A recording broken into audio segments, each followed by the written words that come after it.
Assalamualaikum warahmatullahi wabarakatuh. Saya Ran Giliani dari Fakultas Hukum semester 3. Di sini saya akan mereview perkuliahan pertemuan ke-11 Hukum Pidana Lanjutan, yaitu tentang alasan hapusnya kewenangan menuntut dan menjalankan pidana. Yang pertama, alasan hapusnya kewenangan menuntut. Yang pertama, tidak adanya pengaduan pada delik aduan. Yang kedua, non bis in idem pasal 76 KUHP. Yang ketiga, matinya terdakwa pasal 77 KUHP.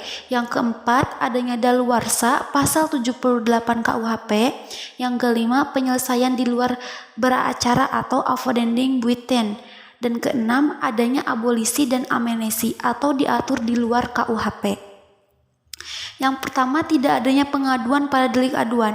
Dalam buku 1 KUHP tidak mengatur khusus tentang delik aduan, melainkan diatur dalam buku 2 KUHP tentang kejahatan. Sedangkan dalam buku 3 tidak dikenal adanya delik aduan. Macam-macam delik aduan. Yang pertama, ada delik aduan mutlak atau absolut, suatu delik tindak pidana yang karena sifatnya sendiri dari kejahatan, maka hanya dengan pengaduanlah baru dapat dituntut. Yang kedua, delik aduan relatif. Delik aduan yang tidak bergantung pada sifat kejahatan, melainkan pada hubungan antara si pelaku dengan kejahatan itu atau pembantunya dan orang yang dikenakan kejahatan itu. Keistimewaan atau kekhususan delik absolut. Yang pertama, dalam delik aduan absolut yang diadukan adalah peristiwa hukumnya. Dan yang kedua, dalam delik aduan absolut, pengaduannya tidak dapat dipisah-pisahkan. Artinya, dengan adanya pengaduan berarti pelaku untuk semua pelaku kejahatan, walaupun tidak disebutkan satu persatu. Tenggang waktu pengaduan. Jadi, tenggang waktu pengaduan yaitu sejak saat orang yang berhak mengadu mengetahui adanya kejahatan.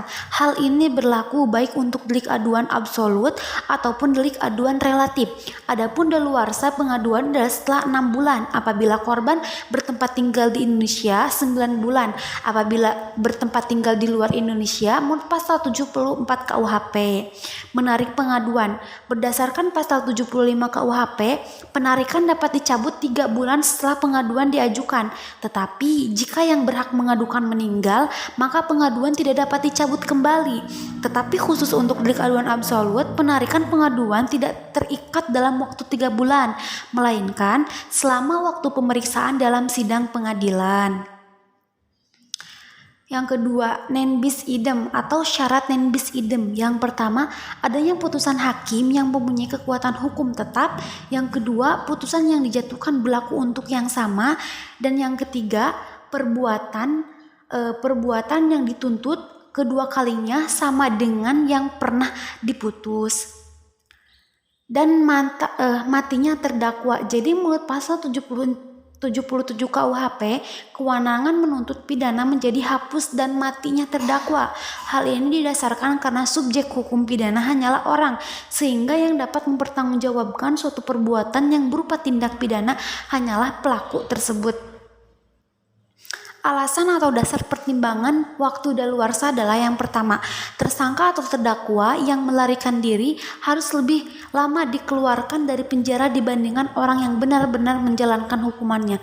Yang kedua, ingatan orang terhadap kejahatan-kejahatan yang lebih berat akan lama hilangnya.